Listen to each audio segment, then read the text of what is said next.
Zombies. They aren't slowing down in the world of multimedia anytime soon. There have been many incarnations of The Walking Dead, and Dying Light gives you a good mix of the fast and the slow, depending on whether you're playing during the day or at night. So, let's find out which part of Dying Light is the most frightening, and more importantly, is Techland's third attempt at making a first-person open-world game more of a success than Dead Island and its sequel.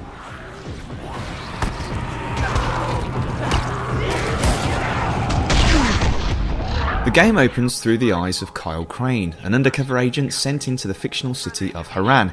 His mission is to obtain a file which contains information that could topple the organisation which he works for.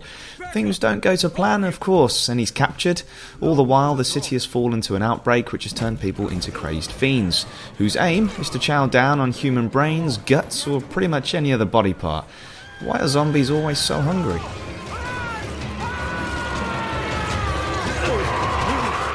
In terms of story, The Last of Us, this is not. There won't be weeping at the end of this game, I can almost guarantee.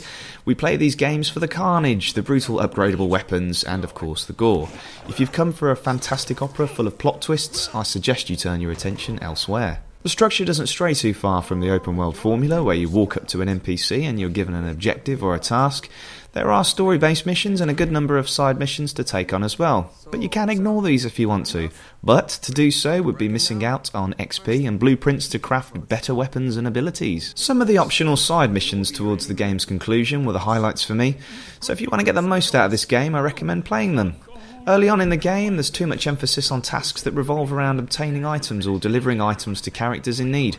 Fetch quests, essentially. Just because the protagonist comments about being an errand boy in a meta kind of way doesn't make this acceptable within the game.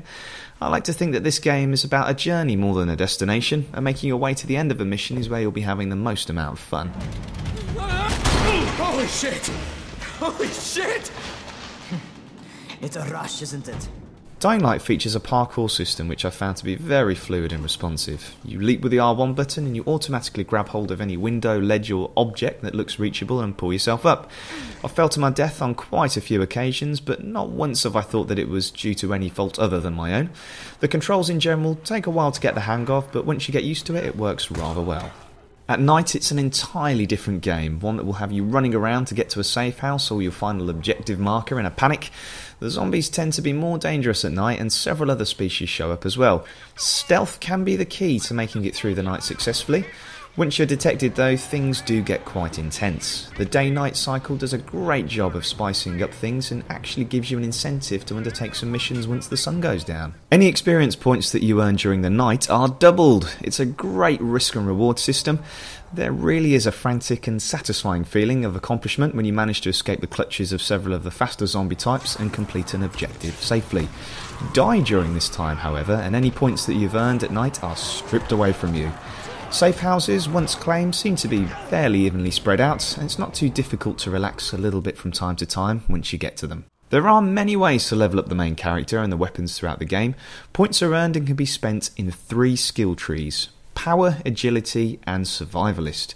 Running and leaping will gain you points for agility, fighting zombies will increase your power, and getting through the night unseen or unscathed will earn you Survivalist points. These points can then be used within each skill tree accordingly. For example, the more zombies you slice and dice, the more power points you acquire. Once you have enough points, you can then unlock a more deadly attack. It's a good levelling up system, and having points rewarded for each category means you can play as an all-round badass. It would have been interesting for the game to have had a levelling up system where your points can be spent on whichever skill trees you wish, but it's not a big deal that you can't do this. Dying Light features a reasonably comprehensive crafting mechanic. You can obtain blueprints to be able to craft usable items such as lockpicks, medkits, throwable items and weapons. Checking dispatched corpses, wardrobes, car boots and many other storage spaces for components is encouraged. Dead Island had guns. They were sparse and not all that helpful. The gunplay here is much more satisfying and useful. The 9mm pistol will take heads clean off. I felt empowered with every squeeze of the trigger. What can I say? I enjoy the over-the-top cartoon gore. Ammo can be found easily if you have enough lockpicks to open the police vans, and you can also buy ammo from the numerous vendors found in the safe houses too. The combat in the game feels excellent overall, with plenty of variation and satisfaction to be had. This is especially true in the second half of the game, when the combat becomes a lot more challenging as different enemy types are introduced and the areas are more and more populated with zombies. Apart from a couple of strange glitches I've found throughout the game, it's a much more polished product than one I've come to expect from Techland. The visuals are beautiful, the textures are clean and high res, and most of the NPCs look great with decent lip syncing. There is some texture pop-in, especially when running, but it's not distracting. The world is vast and the level designs in some of the contained missions are really well thought out. Figuring out how to get around the environment via climbing or jumping around makes for an enjoyable change of pace to slaughtering masses of the undead. Dying Light has aimed for a much more serious tone than Dead Island. Unfortunately, when something dramatic or shocking happens to a character that you've only just spoken to twice, the situation is not very impactful. "He was my friend too," Kyle exclaims. Really, Kyle? You only spoke to him twice up until this point.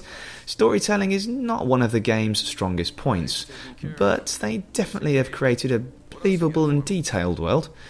Maybe if Techland got to develop a sequel, they should concentrate on delivering characters we can get invested in and care about more. But all the gripes aside, Dying Light does have a lot to offer.